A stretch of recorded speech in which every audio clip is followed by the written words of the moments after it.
अस्सलाम वालेकुम नाजरीन, एपिसोड 23 में खुश आमदीद। इस एपिसोड के आगाज़ में आप देखेंगे नसरुद्दीन सुल्तान से कहता है आप अयूबियों के बेटे को अपना बेटा कैसे बना सकते हैं। जवाबन सुल्तान कहते हैं तुम मुझ पर इल्ज़ाम लगा रहे हो। फिर तलवार हटा कर कहते हैं मेरी फ़ौज अस्कलान के करीब मुहासरे का इंतज़ार कर रही है। अब मैं जंग के लिए जा रहा हूँ। जब मैं वापस आऊँगा तो तुम्हें इसकी सज़ा दूँगा। ये कहकर जाने लगते हैं तो नसरुद्दीन कहता है आपने सलाहुद्दीन को अपने लिए लिया ताकि सल्तनत आपके सिलसिले में चलती रहे। इस जंग में कोई नहीं जाएगा, सबसे पहले हकीकत से पर्दा उठाया जाएगा। दूसरी तरफ सलाहुद्दीन अयूबी अपने सिपाहियों के साथ साहिल पर होते हैं और अहमद कहता है अभी तक जहाज़ क्यों नहीं आए और फ़ौज भी नहीं आई। पारस कहता है लगता है सुल्तान ने हुक्म नहीं दिया। सलाहुद्दीन अयूबी कहते हैं अगर हम यहाँ इंतज़ार करते रहे तो ग्रिगोर को मौका मिल जाएगा। चलो चलकर पता करते हैं क्या हुआ है। इधर महल में सुल्तान कहते हैं तुम जैसे गाफिल लोग सल्तनत को मुसीबत में डाल देते हैं। जवाब नसरुद्दीन कहता है आपने सलाहुद्दीन को अपना बेटा क्यों बनाया। इस बार सुल्तान ख्याल देखते हैं जब उन्होंने उमर मुल्ला से कहा था मैं हमेशा चाहता था कि मेरा बेटा हो ताकि वो मेरा मकसद जारी रख सके। अगर मैं कुछ को ना बचा सका तो वो कुछ को बचाएगा। उमर मुल्ला ने कहा था इस मुश्किल में अल्लाह ने डाला है वही मदद करेगा। अगर आपका मकसद पूरा ना होता तो ये ख्वाब आपको नसीब ना होता और ना ये मिंबर। ये मकसद नसब से नहीं राह से है। आपके नसब से गम मिला लेकिन क्या मालूम शायद कोई अच्छी खबर आ जाए। इस ख्याल के बाद सुल्तान गुस्से से कहते हैं सलाहुद्दीन मेरा बेटा है, वो मेरे मकसद की अमानत है। जवाबन नसरुद्दीन कहता जिस दिन अयूबियों का बच्चा मर गया उस दिन आपका बच्चा पैदा हो गया। क्या इत्तेफाक है। अयूबी उसी दिन जंगी सरजमीनों में आबाद हुए और फातिमा खातून सलाहुद्दीन की रज़ाई माँ बन गई। अब ये राज अश्कार हो गया है। मैंने दाई से बात की है, उसने कहा कि आपका बच्चा मर गया था। जवाबन सुल्तान कहते हैं तुम बख्तान तराशी कर रहे हो, हकीम ने मेरे बेटे को ठीक कर दिया था। नसरुद्दीन ख्याल देखता है जब दाई ने कहा था ये सच है कि सुल्तान का बेटा फोत हो गया था लेकिन मैं उसे हकीम के पास ले गई और फिर उन्होंने कहा कि बच्चा ठीक हो गया है। इस ख्याल के बाद नसरुद्दीन कहता है आपने सब बेहतरीन किया लेकिन मैंने अपनी तफ्तीश अच्छी तरह की है। फिर वो हकीम को अंदर बुलाता है। फिर नसरुद्दीन उस हकीम से पूछता है क्या आपने सुल्तान के बेटे को ठीक किया था। इस पर सुल्तान हकीम की जानिब देखते हैं। दूसरी तरफ जंगल में ग्रिगोर अपने सिपाहियों के साथ होता है। कमांडर आकर कहता है जंगी फौज ने कहीं पर मुहासरा नहीं किया, वो बाहर नहीं गए। ग्रिगोर कहता है अब हमला करने की बारी हमारी है। सलाहुद्दीन शेर की गार में दाखिल होने की कीमत अदा करेगा, उनको पकड़कर मेरे सामने पेश करो। इधर हकीम कहता है मैंने बरसों तक सुल्तान की खिदमत की लेकिन मैं अपने हल से हयानत नहीं कर सकता। मैंने सुल्तान के मुर्दा बच्चे को ठीक नहीं किया, इसके अलावा मुझे किसी हकीम का नहीं मालूम जिसने ये किया। नसरुद्दीन कहते हैं इस हकीम के अलावा किसी हकीम की कोई मालूमात नहीं है। सुल्तान कहते हैं ये इल्ज़ामात सिर्फ भुगतान हैं, चुप रहो। इस पर नसरुद्दीन चिल्लाते हुए कहता है मैं हकीकत के पीछे हूँ, सलाहुद्दीन आपका बेटा नहीं है। नसरुद्दीन हकीम के सामने सब कुछ बोलता है। ये सुनकर सुल्तान उसे पीछे धकेल कर खामोश करवाने की कोशिश करते हैं। नसरुद्दीन कहता है आपने सोचा होगा कि ये मालूमात हकीम को मिल गई तो वो राज बता देगा। अब आप डर रहे हैं क्योंकि इसने सब कुछ सुन लिया। फिर नसरुद्दीन आगे बढ़कर हकीम का गला काट देता है। यह देखकर सुल्तान को बहुत गुस्सा आता है। सुल्तान कहते हैं तुमने इस मासूम की जान कैसे ली। दूसरी तरफ सलाहुद्दीन के साथियों के सामने शेर को आता है। सलाहुद्दीन कहते हैं शेर को फौज कहाँ है, सुल्तान ने जंग का आगाज़ क्यों नहीं किया। जवाबन शेर को कहता है नसरुद्दीन महल में आया है। सलाहुद्दीन गुस्से से कहते हैं उसकी हिम्मत कैसे हुई। जवाबन शेर को कहता है वो सुल्तान से अकेले में बात करने चला गया था, इस वजह से सुल्तान फौज की क़यादत न कर पाए। सलाहुद्दीन कहते हैं कुछ अहम है, मैं फ़ौरन महल में जाकर मालूम करूंगा, बाकी हलील को कबीले ले जाओ। ग्रिगोर ने कबीले के रास्ते पर गात लगाई होगी। आप लोग कुछ भी हो जंगल के रास्ते से जाना, अपने रास्ते से ना हटना। दूसरी तरफ ग्रिगोर का कमांडर कहता है कोई निशान नहीं है, वो कहाँ जा सकते हैं। तो ग्रिगोर कहता है वो मंसूर के बेटे को कबीले लेकर जाएंगे, वहां पहुंचने से पहले हम उनका काम तमाम करेंगे। दूसरी तरफ नसरुद्दीन कहता है इस तरह राज को महफूज रखा जाता है। ये सुनकर सुल्तान उसे एक जोरदार मुक्का मारते हैं और उसका गला दबाते हुए कहते हैं तुम्हें भी पहले ही मार देना चाहिए था। नसरुद्दीन कहते हैं आपने ऐसे शख्स को अपना बेटा बनाया जो आपके खून से नहीं, और अब आप मुझे मार डालेंगे क्योंकि मैंने राज को अश्कार कर दिया। अगर आपका यही इंसाफ है तो मुझे मार डालें। इस पर सुल्तान उसे पीछे धकेलते हैं। नसरुद्दीन कहता है अगर मैंने ये राज फाश कर दिया तो आपका खानदान रियासत समेत मुसीबत में पड़ जाएगा। सलाहुद्दीन को निकाल दिया जाएगा, कोई रियासत पर भरोसा नहीं करेगा। मेरा मकसद रियासत को खतरे में डालना नहीं है। अगर मैं चाहता तो ये राज फाश कर देता। अब मेरे पास इस फ़राइज़ को महफूज रखने की कुछ शराइत हैं। मेरे ख़ानदान और अमीर रिहानी को पहले जैसी इज़्ज़त दी जाए। हम महल में वापस आएंगे और अस्कलान के खिलाफ जंग नहीं की जाएगी। दूसरी तरफ सलाहुद्दीन महल में आ रहे होते हैं। इधर सुल्तान नसरुद्दीन से कहते हैं क्या तुम दुश्मन हो जो चाहते हो कि हम जंग से पीछे हट जाएं? नसरुद्दीन कहता है मैं इसलिए कह रहा हूँ क्योंकि मैं रियासत के बारे में सोचता हूँ। मैं उस शख्स को रियासत को खतरे में नहीं डालने दे सकता जो हमारा खून नहीं है। या आप मेरी शराइत माने या फिर इस राज को फाश कर दूंगा। उसी दौरान सलाहुद्दीन अय्यूबी दीवान में दाखिल होते हैं।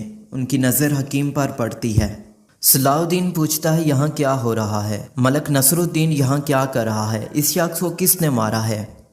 दूसरी तरफ ग्रिगोर कहता है एतराफ़ में फैल जाओ, मैं कबीले के रास्ते पर घात लगाऊंगा। इधर जंगी सिपाही हकीम की लाश को उठाकर ले जाते हैं। सलाहुद्दीन कहता है सुल्तान यहाँ क्या हो रहा है? तो सुल्तान कहते हैं एक मसला था जिसे हल करने की ज़रूरत थी और यह हल हो गया। सलाहुद्दीन गुस्से से कहता है मलक नसरुद्दीन के यहाँ होने का क्या ख्याल है? हम आपका मुहासरे के लिए इंतज़ार कर रहे थे और आप यहाँ नसरुद्दीन से बात कर रहे हैं। क्या इसकी तफसील बताने की ज़रूरत नहीं? तो नसरुद्दीन कहते हैं हमने अपने सुल्तान से कहा है कि वो हम पर एतबार करें और महल में आने की इजाज़त दें, यही मामला है। सलाहुद्दीन कहते हैं रियासत की साख खराब करने वालों पर दोबारा एतबार नहीं किया जा सकता, इसे सज़ा देनी चाहिए थी। तो नसरुद्दीन कहता है ये फ़ैसला सुल्तान ने करना है। सुल्तान कहते हैं मैंने हमेशा रहम की अपील करने वालों को माफ़ कर दिया। नसरुद्दीन ने रहम की भीख मांगी और मैंने इसे माफ़ कर दिया। ये सुनकर सलाहुद्दीन कहता है जब हम दुश्मन को ख़त्म करने की कोशिश कर रहे हैं और आप एक नया बीज बो रहे हैं, एक दिन ये इससे बड़ा जुर्म करेंगे। सुल्तान कहते हैं इसने रहम की अपील की और मैंने माफ़ कर दिया। सलाहुद्दीन कहता है कोई और बात है जो आप मुझे नहीं बता रहे। इस कमरे से एक लाश निकली है, हो सकता है आपने उसे खामोश करने के लिए इसे मार डाला। इसके पीछे क्या राज है मुझे बताएं। दूसरी तरफ सलाहुद्दीन के सिपाही हलील को लेकर जा रहे होते हैं। उसी दौरान उन्हें रास्ते में बड़ी बड़ी लकड़ियां पड़ी नजर आती हैं। ये देखकर वो घोड़े से उतर जाते हैं। उसी दौरान ग्रिगोर के आदमी सामने आ जाते हैं। ये देखकर पारस कहता है ये ग्रिगोर के कुत्ते हैं, हमला करो। इसके साथ ही वो उन सब पर हमला कर देते हैं।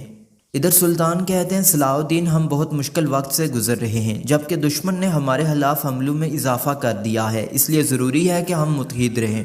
सलाहुद्दीन कहते हैं फ़ैसला हो चुका है, इसलिए मज़ीद इंतज़ार करने की ज़रूरत नहीं, जितना जल्दी हो अस्कलान का मुहासरा ज़रूरी है।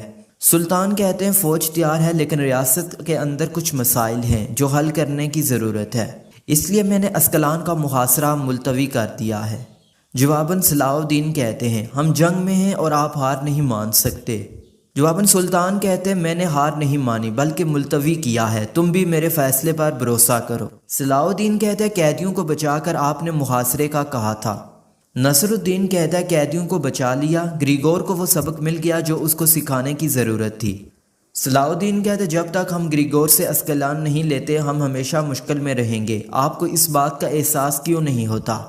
सुल्तान कहते हैं सलाहुद्दीन तुम कब से मेरे हुक्म पर सवाल करने लगे हो? जवाबन सलाहुद्दीन कहते जब से आपने अपना हुक्म वापस लिया। सुल्तान कहते मैं अच्छी तरह जानता हूँ रियासत के लिए क्या ज़रूरी है, तुम भी वक्त आने का इंतज़ार करो और अपने मुस्तकबिल के लिए सब्र करो। दूसरी तरफ सलाहुद्दीन के सिपाही ग्रिगोर के तमाम आदमियों को मार गिराते हैं। हलील कहता है उन्होंने जंगल के रास्ते पर घात लगाई है, मैं कबीले के रास्ते जाऊँगा। अहमद कहता है पागल मत बनो, मलक सलाहुद्दीन ने कहा था अपने रास्ते से मत हटना। तो खलील कहता है मैं दोबारा अपने आप को खतरे में नहीं डाल सकता। फिर पारस उसे रोकते हुए कहता है उन्होंने कहीं और जाल बिछाया होगा, सलाहुद्दीन के हुक्म के खिलाफ मत जाओ। लेकिन खलील घोड़े पर बैठकर दूसरी तरफ चला जाता है। ये देखकर बाकी भी उसके पीछे जाते हैं। दूसरी तरफ महल में बैरा खवातीन से कहती है कमरे में हर चीज़ को हटा दिया जाए, मुकम्मल तौर पर नया सामान लाया जाए। इतने में मलका आकर कहती है तुम्हें महल में आने की इजाज़त किसने दी? सुल्तान नूरुद्दीन गद्दारों को कभी माफ़ नहीं करते। बैरा कहती है सुल्तान का भाई जिसे तुम गद्दार कह रही हो वो उनके लिए ज़्यादा कीमती है, हमारी ताकत तुम भी अच्छी तरह से देख लो। یہ سن کر ملکہ غصے سے چلی جاتی ہے۔ دوسری طرف حلیل قبیلے کے راستے پر ہوتا ہے اور صلاح الدین کے سپاہی اس کے پیچھے ہوتے ہیں۔ گریگور بھی ایک جگہ گات لگائے بیٹھا ہوتا ہے۔ اتنے میں کمانڈر آ کر کہتا ہے سپاہی جنگل کے راستے پر مارے گئے، صلاح الدین کے آدمی قبیلے کی طرف جا رہے ہیں۔ یہ سن کر گریگور کہتا ہے اب وہ موت کی گرفت میں ہیں۔ کمانڈر کہتا ہے صلاح الدین نہیں ہے۔ گریگور کہتا ہے سپاہیوں کو مار دو، یہ درد اسے مارنے سے بھی بدتر بنا دے گا۔ دوسری طرف محل میں صلاح الدین عمر ملا کے پاس ہوتے ہیں اور کتابوں کی جانب دیکھ کر کہتے ہیں مجھے بھی علم سیکھنے کا شوق تھا، لیکن حالات نے ظاہر کیا صرف علم کافی نہیں، ایک ہاتھ میں قلم اور دوسرے میں تلوار ہونا ضروری ہے۔ میں جہاد پر چل پڑا، لیکن میرے بابا میرے راستے کی رکاوٹ بن رہے ہیں، کل کے غداروں کو ریاست میں لے آئے۔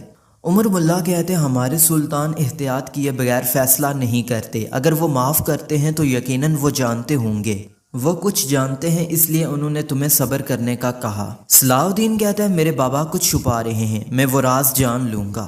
عمر ملا کہتے ہیں سلطان نے اپنے آپ کو آگ سے بچایا ہے، آپ اپنا ہاتھ آگ میں مت ڈالیں۔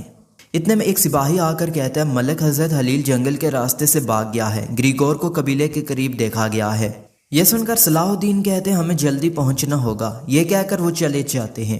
ادھر ملکہ سلطان کے پاس آ کر کہتی ہے آپ نے اپنے غدار بھائی کو کیسے معاف کر دیا، اس نے خون بہایا، اس نے کیا کیا جو آپ کے دماغ میں اتر گیا؟ سلطان کہتے ہیں میں نے وہی کیا جو ریاست کے لیے مناسب سمجھا، اگر کوئی اور مسئلہ نہیں تو مجھے اکیلا چھوڑ دو۔ ملکہ کہتی ہے انہوں نے آپ کی بیوی پر تلوار اٹھائی اور ہم پر ظلم کیا، کیا یہ بات آپ کو پریشان نہیں کرتی؟ سلطان کہتے ہیں ہم وہ نہیں بھولے، اب وقت آ گیا ہے اپنی انا کو ایک طرف رکھیں، فیصلہ ریاست کے لیے ضروری تھا۔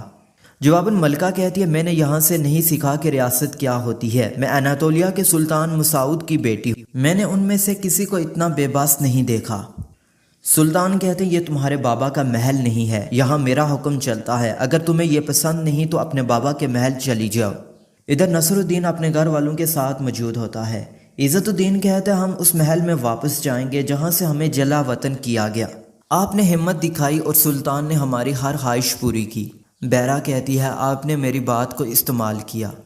نصر الدین کہتا ہے وقت آنے پر سب جان جائیں گے، اب اس بات کو چھوڑو، اب ریاست میں ہمارے حکم کی اہمیت ہوگی۔ پھر وہ عزت الدین کو کہتا ہے جاؤ اور حکومت کرو، کسی سے نہ ڈرو۔ دوسری طرف حلیل گھوڑا بگاتے ہوئے نقاب پوش گریگور کے پاس پہنچتا ہے اور کہتا ہے تم کون ہو، میرے راستے سے ہٹو۔ حلیل کے پیچھے صلاح الدین ایوبی کے سپاہی آتے ہیں۔ گریگور اپنا چہرہ عیاں کرتا ہے۔ گریگور کہتے ہیں عقاب کے گھر گھسو گے تو وہ اپنے پنجے لے کر پیچھے آئے گا۔ پھر پارس کے حکم پر سپاہی تیر چلانے لگتے ہیں تو وہ خود تیروں کا شکار ہو جاتے ہیں۔ پھر حلیل گریگور پر حملہ کرتا ہے اور گریگور اسے شروع میں ہی زخمی کر دیتا ہے۔ یہ دیکھ کر صلاح الدین ایوبی کے سپاہی ان پر حملہ کر دیتے ہیں۔ حلیل نڈھال ہو کر گر جاتا ہے، ہر طرف افراتفری کا ماحول ہوتا ہے، لڑتے لڑتے علی بھی زخمی ہو جاتا ہے۔ یہ دیکھ کر احمد چلاتے ہوئے کہتا ہے میرے بھائی، علی کو گریگور کے آدمی دبوچ لیتے ہیں۔ گریگور کے آدمی احمد کو بھی زخمی کر دیتے ہیں اور اسے پکڑ لیتے ہیں۔ پارس گریگور پر حملہ کرتا ہے مگر آخرکار وہ بھی گریگور کے وار سے گر جاتا ہے، سب کے گلوں پر ہتھیار ہوتے ہیں۔ گریگور پارس سے کہتا ہے تم ہمارے پسندیدہ کام میں آگے، موت۔ ناظرین یہاں پر یہ ایپیسوڈ ختم ہو جاتی ہے۔ اگر آپ کو ہماری ویڈیو اچھی لگی ویڈیو کو لائک کریں، چینل کو سبسکرائب اور کمنٹ باکس میں اپنی